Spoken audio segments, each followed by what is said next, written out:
All right. Do you guys want to move on to man. Yeah, let's move on to the Atlanta game. So let's keep this winning streak going, why don't we? Against Atlanta, a team on the rise. Fun fact, Atlanta. They won, 8 out of their 10 last games? And 2 of their 2 losses were against the Toronto Both to Raptors. us. Yep. Both to... makes me happy as a lover. I love this Hawks young core, so I'm glad they're picking it back up. I really but not against us, though. No, not against us. Yeah, they can lose against us. They can win against everyone else. Yeah. Pascal Siakam starts this game on fire, man. What was 21 first quarter points, 3 for 3 from deep, 4 for 4 from the line, 7 for 9 from the field. Oh my god, so crazy. That might have been his best quarter ever. Yeah, it was ridiculous. He could get anything he wanted, he wanted. He had back-to-back threes, one in transition, just clean pull up. He was really just feeling himself. We scored 39 points in his first quarter. And his form is so clean, man. No, and Atlanta scored 28. Our defense wasn't even anything special this quarter. No, it was literally just Atlanta's defense was pretty bad all game. Yeah, Atlanta was just missing their shots in the first quarter, and Pascal was going crazy. So, it was good. We were working the pick and roll pretty well too with Fred and Scotty, and Pascal as well was as the handler and the roller. Precious in this first half when he came in. He did a couple great cuts. Like Precious is an underrated cutter, man. Yeah, he gets to the rim very well. He knows when to cut. It's just what happens when he gets the ball. Yeah, that's what I was gonna say. Or if he gets the ball, before he gets to bounce it between his legs. That's a good thing though, because that's the hard part. Having the instinct. Yeah, he just needs to catch basketball. Yeah, and he had actually a couple nice cuts and dunks off of them. Just cutting doing like a backdoor cut underneath the basket, baseline cut. And he gets the ball right underneath the basket, dunks it right away. Precious might have his most efficient game of all time this game. 4 for 6 from the field, 10 points. Wow. 2 for 2 from 3. Woo-hoo. Both very good clutch threes. He's been loving the corners lately, man. He's had a few hits. One against Miami. He did some big ones. And it was exactly like the one he hit. The first 3 he hit this game. It was the exact same one against Miami, I believe. When he Pascal and him both had back-to-back ones. It was the exact same one where it was a catch. He turned around, popped it right away, no hesitation. Love that. That's the thing is whenever Precious tends to shoot, he tends to commit to it. And even if it's an absolute brick, like he's committed to the shot. He's not one of those guys that's like Kem, like when Kem birches the ball anywhere that's not in the paint, the offense stops. Yeah, that's true. That's a win for the defense. So at least Precious is making the defense thing. Sometimes I'm like, Kem, like you have a nice form. Like why don't you just shoot the ball? Like it's better than just sitting there for 5 seconds. And he'll just hold the ball out here while he's all he does is float it up. Yeah. And you're an NBA. You should be able to have a jump shot. Yeah. Anyway, the first half mostly it was a lot of DeAndre Hutner and Bogdanovic letting us up. From jump shooting, Trae Young had a great first half too, with 12 and 8. 8 is only 1 turnover too. He didn't really shoot or score very many threes this game. He was playmaking a lot more. Yeah. What he ended with? He ended with 22 and 13 assists, only 1 turnover. Yeah. So great game from Trae Young. The Hawks started coming back in the second quarter. Like I said, our defense wasn't that good. It was mostly they weren't hitting their shots in the first quarter as much. Then they started actually making them. Bogdan had a few in the second quarter. Hunter. Kevin Huerter had a rough game against us, but no, they started hitting their shots, and ended up coming back, and we went into the half up 1. They've got some really good 3-point shooters on the team, man. That their closing lineup when they had Collins at the 5 and all those shooters around him, they were a really good lineup, dude. Yeah, it's nice to see Atlanta doing well. I've always been like a low-key Atlanta fan. I love Trae Young, man. I don't like all the hate he gets. Well, I was more of a fan of Atlanta when they sucked. I liked Dennis Schroeder on the and Kyle Korver and all those guys. You've been a Hawks fan. Well, I don't know when that team was like. I just they had some solid years. Yeah, they did, and I liked Malcolm Delaney coming off their bench. Yeah, like I don't know what it was about that team, but like I just liked watching them play. I liked Kyle Korver. I liked. I like Dennis Schroeder and Paul Millsap back then. Yeah. It was interesting. So I kind of actually started paying less attention to the Hawks when Trae Young got drafted. Crazy. Well, no, not because I don't like him. I think he's a great player, but like It's funny. You like the Dennis Schroeder, Tim Hardaway Jr. team. like the most boring team ever. Yeah. No, it's true. I'm gonna get sidetracked here in a second. I gotta look at that roster. I don't know why I like the team. I just liked it. One thing that was annoying me all game was our inability to guard the pick and roll, and I think that's a real problem for this team against like lob threats and stuff like that. And that I think it does come down to playing right with all these wings and not having a big down there. But Because past year, like Trae Young kind of got whatever he wanted whenever they did the pick and roll, and especially on a And back-to-back. honestly, even when we would switch on the pick and roll, he would float it up too and just get it in every time. Every time. You liked this roster. It wasn't that I liked the roster. so I know it's bad. I just like Ken I don't know Bazemore, why. Luke Babbitt, Marco Bellinelli. Such a boring team. I don't know why I John liked Collins it. is their main guy. Then there's Dennis Yeah. Schroeder, Torian Prince. Shout out to Baylor. Love Torian Prince back Good team, then, man. Tyler Dorsey and Malcolm Delaney, got a Dwayne Plumlee on there. Deadman. Yeah. It's You're the most boring crazy. team ever. You're crazy. I don't know why. It's not that I thought that they were good. I just liked to watch them play. Like, let's go, Luke Babbitt. I also thought but I also love the pick and roll stuff. Like it's something that can get. I think part of it was due that I thought Fred was pretty slow on defense today, back to back. That's super explainable. So he wasn't really like Trae kind of got around him whenever he wanted, and it just broke down from there. And Trae's floater game's too good for that. Yeah, once he gets inside, he's. It might be more about Trae Young being an amazing pick and roll player rather than the Raptors being a bad pick and roll. Yeah, But I think no, also it's we were true. able to play the pick and roll on them really well also because Okongwu and Capella can't keep up with like Pascal and Scotty, you know what I mean? Yeah. Which that's where the advantage comes in with the smaller lineup. We start off the second half up by 1. I found with this game it felt like we were just in control all game. Yeah, we were. The only time I felt threatened was like the last 2 minutes. Yeah, for sure. And even then, I just kind of felt like we were gonna pull. Yeah, it. no, I was like, there's no way we're losing. It was always within like 7-10 points, but I just felt like I was comfortable the entire game. Yeah.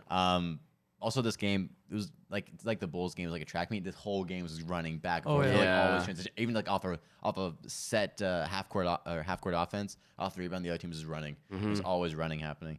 And both teams love to run, so that worked well for us too because our half court offense isn't ideal.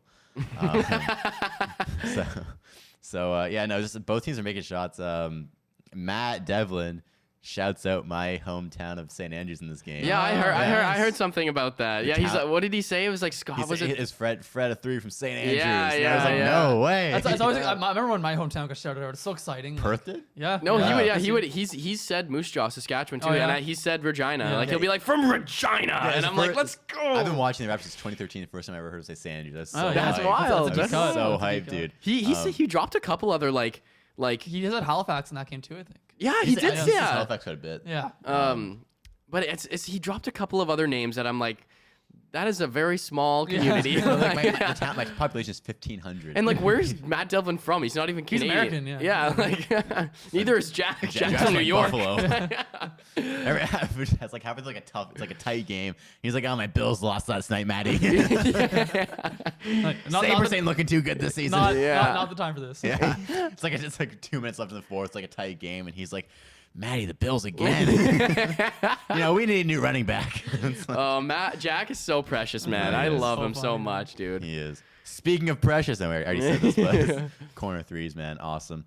The Hawks didn't actually start making things like real interesting until the last 2 minutes of the game where John Collins was kind of going off there for them. Hit a couple big shots. Kevin Huerter had some more shots, even DeAndre Hunter. But we ended up pulling it out. And Scotty had a dagger 3 with 50 seconds left. It was deep too, man. It was Yeah. at the shot clock. Yeah. And That was unbelievable, man. I was like, wow. and he won us the game. I found this game was kind of, I don't want to say it was just there, but this game was like just a lot of running, a lot of offense. It was great, man. And both teams though were also like because the Hawks aren't about big. They had a big win against Phoenix the night before. Yeah. You could tell both teams were exhausted at points in the game. Gary had a good game though. Gary had I a think good game. Most guys everybody had a good game, really. Pascal 33, 9, 4 assists. Wow. Freddie had 26 points, 11 assists, 4 rebounds. Well, man, his playmaking's been really underrated this year. Who? Man. Fred. Oh yeah. Fred. I mean, it's definitely. I think I still put Pascal as like the best playmaker. Yeah. But Fred's passing. He makes the right reads every time. Dude, that Yeah. pass to Precious or no Chris for the 3 when it was like when he would Oh, jump yeah. through. Dude, Corner, that was yeah. unbelievable. When that play happened, I was like, because like Chris was wide open with the 3, so obviously he's gonna take that. And this I reminds wanted me. to shoot that. Like Yeah, I was watching. yes. I was watching. I was like, yeah. I was like, shoot it. I was like, shoot it, Chris. he But made it. the thing is like that is the Chris Boucher that was on our team last year. Like you're not gonna go and shoot all these threes when you. It's the same sort of philosophy with Pascal. The less threes you shoot, the more that I like that because they're more likely gonna go in. Yeah. Like when Chris has those like weird janky threes, like he's got maybe 1 or 2 of them, like and they go in, and it's like But it's like it's cash. It's because when you shoot them at a higher frequency, when you're not really a shooter, you're the tougher shots. Like if Pascal's shooting 3 a game, most of them probably open, right? Yeah. He's only taking them if he's absolutely open. Yeah, and like whereas if he's shooting 9, it's like okay, at least like 3 or 4 of those were contested. And it's like you don't really want him shooting those. So no, yeah, I totally agree. Like this one, he was 3 for 3 from 3 in the game. And that was all in the first quarter. Yeah, and he's like, he's not like a heat check guy. He's like, oh, I just hit 3 Yeah. threes. Yeah. Like, pull up. Yeah. Like after he hit But don't you love that about Pascal? After he hit those 3 threes, he had a couple of really nice drives into the paint. So I just he had one where it was in the first quarter. Where he got like knocked, I don't know how it was a foul, but he was going with so much momentum. Oh yeah, and he's able to like lightly. Dude, when that went in, I was expecting a foul call, and it went in. I'm like, oh shit, and one, like that was wild. Like I was expecting it to go like off the backboard. There was one Scotty, I thought, and one. And down the post, and they called on the floor. Yeah. I was like, that was dumb, bro. He straight up got like, put your arm up, like you're gonna shoot a hook shot, like just keep going. He was like this. And dude, that motion. That was whack. I remember that call. I was so confused. I was rewatching it, and I was just gonna skip it with a free throw, and I skipped, and they're running a play. I was like, what's happening? What happened? Yeah. Makes me so happy, man, to see the Raptors win these close games. Yeah, like, I just feel like last year, we lost so many close games, and I think it's crazy. We played 4 games in 5 days against some of the best teams in the East, and we won them all. That's crazy. Yeah, man. Putting ourselves. The team is playing the so Bulls well right and now. the Heat, number 1 and number 2. and the the Hawks, who won 8 of the last 10. Yeah. Only lost against the Raptors. Baby. Well, and this is just a larger point that I want to make, but this is a sort of game thought from both games, and honestly from the last probably 5 to 7 games that we played. If you look at the scoring from the games, the distribution of 20-point games is unbelievable. Like you have 5 dudes with 20-point games. Yep. Like you got OG 20 points. Fucking Gary Trent Jr. 20 points, Fred 20-some points, Pascal 20-some points. Like if any of these guys score 25 points in the starting 5, I'm not surprised whatsoever. No way. If Scotty does, I'm like, yep. But that's what makes them such a threat, right? That's what I'm saying. And then we also get Precious and Boucher coming off the bench and giving us 10 points each. 100%. With 10 rebounds each. That's big. That's huge, man. Huge. Delano Banton, 9 minutes, didn't take a shot, 3 assists. Yeah, 3 assists. I thought his defense. Yeah. And we're playing against teams like Atlanta who love to run, and we're going to run against them. He's great in This is the transition. type of environment. Delano's strategy. Dude, every time he gets the ball, he's running, man. He's running. And he makes great reaches. Yeah. He knows when to shoot, he knows when to pass. He's trying super hard on defense too. He did have a couple turnovers, but the passes and the assists that he did make were amazing. And I mean, I'm not mad if he gets turnovers. No, well, he's a rookie, yeah. And we're just starting to kind of incorporate him in. But, another thing I wanted to say, I think we should just briefly talk about this, was the fact that we did put a whole bench mob on for the beginning of the second quarter. And it did not go well. We played good defense, but we had no creation. We had Scotty on, Delano on, Precious on, OG. It was OG, Gary, Scotty, and then... it was Precious and Chris for a little bit. Yeah, I think it was Precious. That makes sense. And it was just basically without either. Chris was the oldest guy. I remember thinking that to myself on the floor. I was like, because I was telling Keaton, I was like, okay, Gary's 23, Scotty's 20, OG's 24, Chris is 28, and it was like Precious or something. And Precious is 21 or 22, and I'm like, Chris Boucher is the oldest guy on the floor right now. He always is the oldest guy on the floor. Who else? Who's in the lineup again? It was the Gary, really bad one. OG. Yeah. There's another lineup that was put out. I figured it was the Hawks or Bulls game, but it was Delano, Scotty, Pascal, Boucher, and Precious. Yeah. No shooters on Yeah. But these units, the Raptors need one of Pascal or Fred on the court at all times. Because there's no playmaker. Scotty Barnes in theory he's going to become a good playmaker, but he's just not. He needs great players right now. And he can't leverage his he doesn't have any scoring gravity, right? No, and as much as Gary's a good shot creator, he's not really a primary ball handler. Yeah, and OG's getting better, but he's not a primary creator. No. So you need Pascal and even defensively too, guys like Fred and Pascal just to get guys in spots. Like they're maybe our 2 most important defenders. I would, man. We'll talk about this later. Never mind. Yeah,